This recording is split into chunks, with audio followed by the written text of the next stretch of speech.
Как у вас дела? Как Никита? Евгений Окшин практически ежедневно созванивается с 9-летним Никитой, которого спас во время отдыха в Крыму.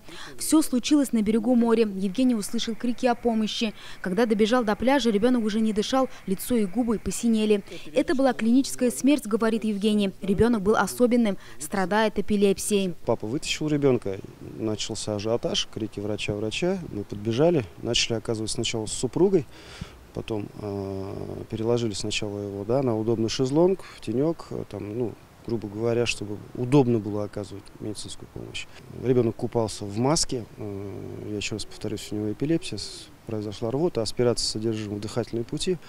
И какое количество времени он находился в воде, никто уточнить не может. Супруга Евгения тоже врач. Они вместе провели все необходимые процедуры, и в один момент мальчик подал признаки жизни. Когда приехала скорая, подключили кислород. Пострадавшего доставили в Симферопольскую больницу. Как оказалось, семья с 2 детьми приехала в Феодосию из Москвы. Во время купания родители потеряли мальчика из вида. Если бы не он и его жена, не знаю, что вот даже было.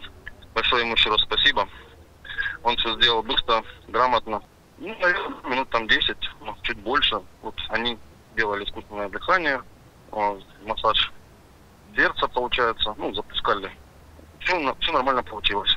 Они молодцы. От действия и профессионализма врача зависела жизнь ребенка, подтвердят позже врачи Крыма. Сейчас мальчика выписали из больницы. Доктору из Татарстана Общественная палата полуострова вручила благодарственное письмо. Помогать людям – наше призвание, говорит сармановский доктор, и героем себя не считает.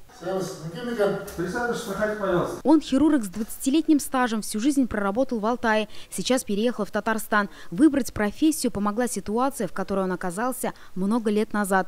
У меня умер папа от геморрагического инсульта. И мне пришлось, будучи тогда школьником, делать ему искусственное дыхание и массаж сердца. К сожалению, на тот момент его вообще с геморрагическим инсультом его спасти уже было неудачно, не удалось и не было возможности.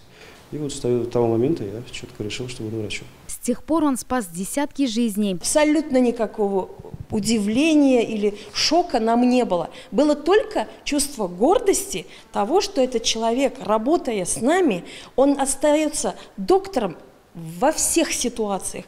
Наверное, в этом и есть слово призвание. Он очень хороший организатор, очень хороший специалист в своей области.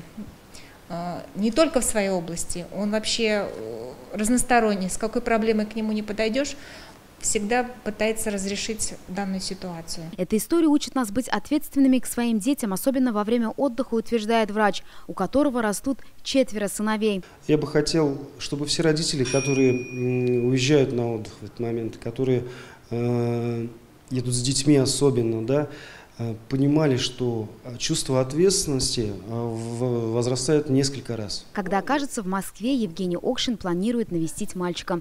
Илюза Ахмедуллина, Олег Хабибуллин, ТНВ, Сармановский район. Закажи рекламу на ТНВ. Телефон в Казани 5 705 100.